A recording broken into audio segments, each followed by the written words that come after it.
అయితే ఆత్మఫలమేమనగా ప్రేమ, సంతోషము, సమాధానము, దీర్ఘశాంతము, దయాళుత్వము, మంచితనము, విశ్వాసము, సాత్వికము, ఆశ, నిగ్రహము.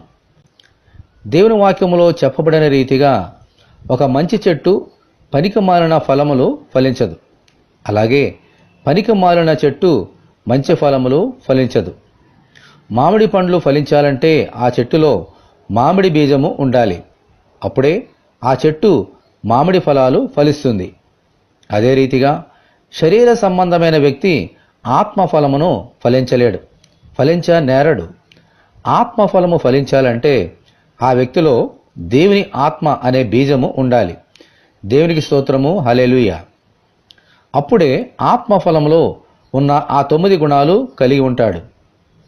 ఆత్మ సంబంధమైన విశ్వాసిగా ఈ లోకంలో జీవించగలుగుతాడు.